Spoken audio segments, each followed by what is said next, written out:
हे दोस्तों, हम कितने भी मोटिवेशनल वीडियोस देख ले, हमारा मोटिवेशन और एक्साइटमेंट लेवल एक टाइम आने के बाद खत्म हो ही जाता है और एंड में हम फिर सब कुछ वैसे ही करने लगते हैं जैसा नॉर्मली हमारी हमेशा की आदत होती है।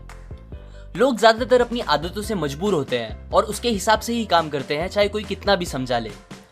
एक्चुअली इंसान बने ही ऐसे हैं कि हमारे लिए हमारी आदतों को बदलना बहुत मुश्किल होता है। पर ये याद रखें, आपकी सही आदतें ही आपकी सक्सेस और फेलियर के बीच का एक सबसे इंपॉर्टेंट फैक्टर बनेगी।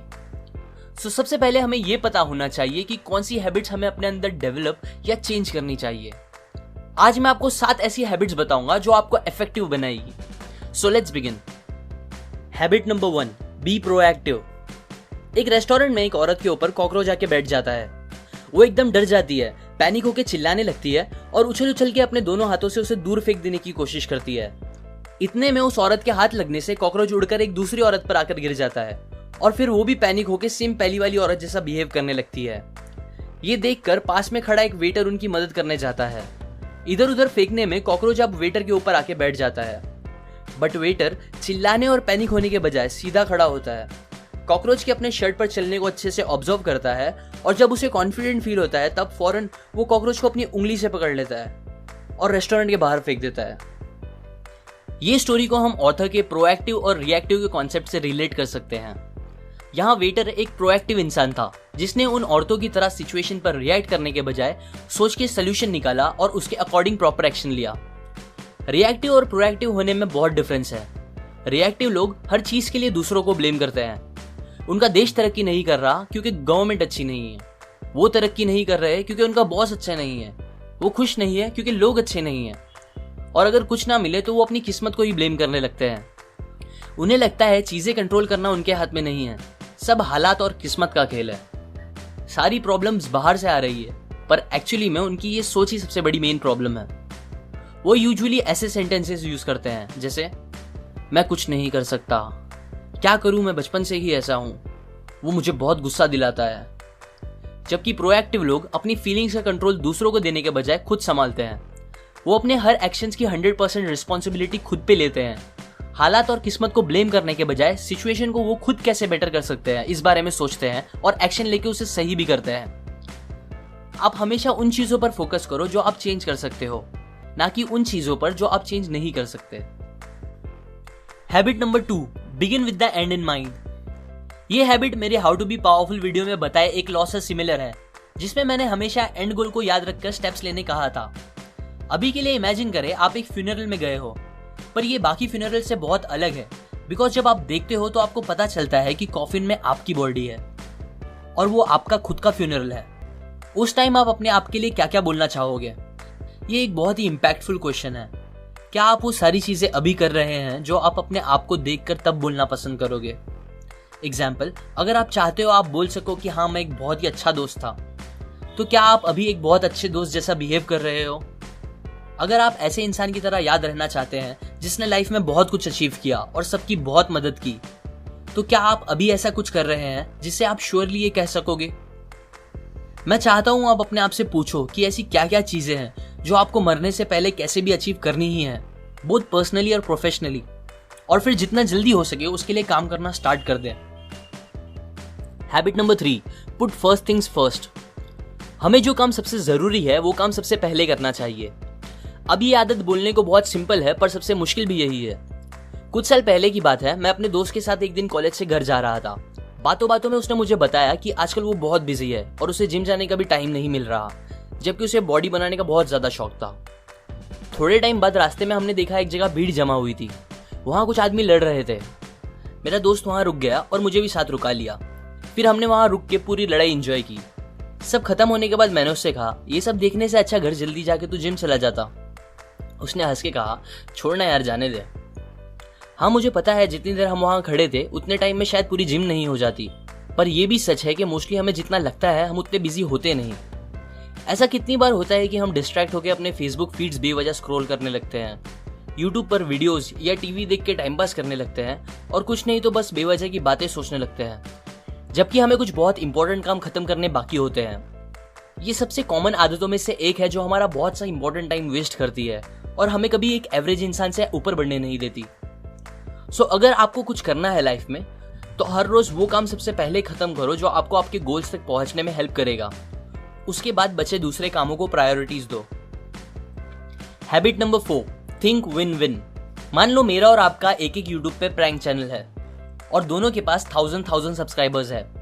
अब मुझे आपके चैनल के बारे में किसी से पता चलता है और मैं आपके वीडियोस देखता हूँ। मुझे आपके वीडियोस बहुत पसंद आते हैं, सो मैं आपको मेरे चैनल पर इनवाइट करता हूँ और अपने व्यूअर्स को आपके चैनल के लिए रिकमेंड करता हूँ, जिससे मेरे सब्सक्राइबर्स आपके चैनल के भी सब्सक्राइबर्स बन जाते हैं। और फिर सिमिलरली आप भी मुझे अपने चैनल के लिए बुलाते हो, जिससे आपके व्यूअर्स मेरे चैनल के भी सब्सक्राइबर्स बन जाते हैं। इसे कहते हैं एक विन विन सिचुएशन क्रिएट करना, जिसमें दोनों साइड का फायदा निकले, ना कि बस किसी एक का।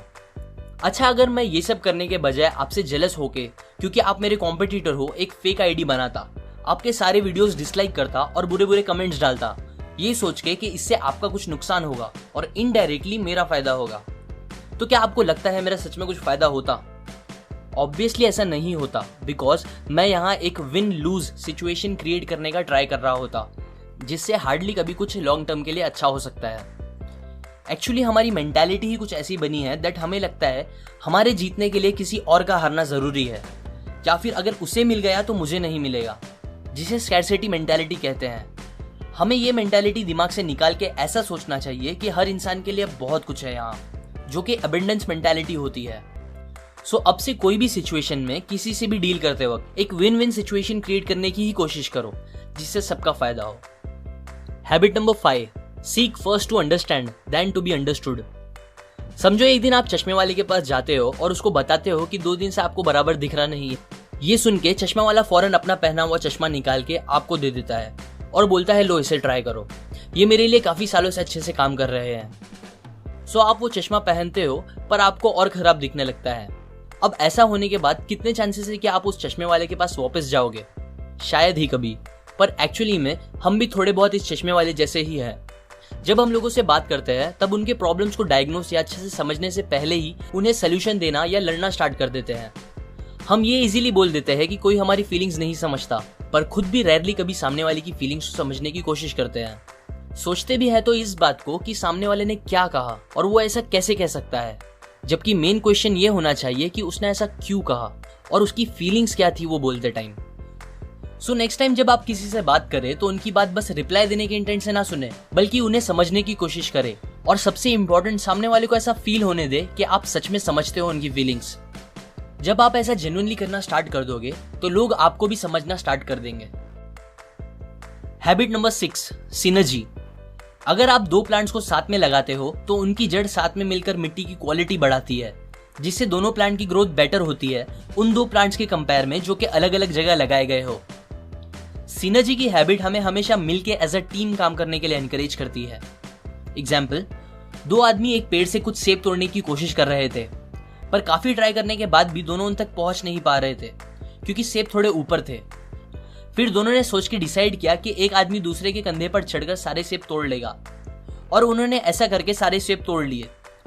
इस एग्जाम्पल की तरह जब हम लोगों के साथ सिनर्जाइज करते हैं तब हम हमारी कैपेबिलिटीज को डबल, ट्रिपल और जितना चाहे उतना बढ़ा सकते हैं, जिससे हमें हमारे गोल्स को पूरा करने में काफी आसानी हो जाएगी। Habit number 7, sharpen the saw. एक आदमी बहुत देर से एक पेड़ को काटने की कोशिश कर रहा था। वो एकदम थक चुका था पर उसे पेड़ कट ही नहीं रहा था। पास ही एक लकड़हारे ने ये देखा तो वो उसके पास गया और उसे सलाह दी कि उसे पहले अपनी आरी तेज कर लेना चाहिए।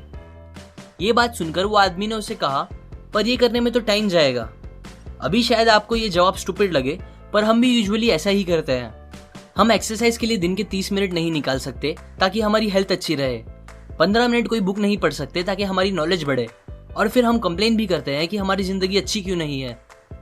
हैबिट नंबर 7 अपने आप को हमेशा बेहतर बनाने पर फोकस करती है। अपने टाइम का सबसे अच्छा यूज हमें खुद को इस 4 एरिया में बेहतर बनाने के लिए करना चाहिए: फिजिकल, मेंटल, सोशल और स्पिरिचुअल। ये हैबिट बाकी 6 हैबिट को सराउंड करती है और हमें उन सबको फॉलो करना पॉसिबल कराती है, हमारे सबसे कीमती एसेट को बेहतर बना के, जो कि हम खुद हैं। ये कॉन्सेप्ट्स मैंने again one of my favourite book 7 habits of highly effective people में से बताई है। लाइक करें अगर आपको ये हैबिट्स अच्छे लगे, अपने व्यूज कमेंट करें, शेयर करें ताकि सब ये नॉलेज का फायदा उठा सके, एंड सब्सक्राइब करें। मैं और ऐसे हैबिट्स आपके साथ शेयर करूंगा। और फाइनली, थैंक्स फॉर वॉचिंग।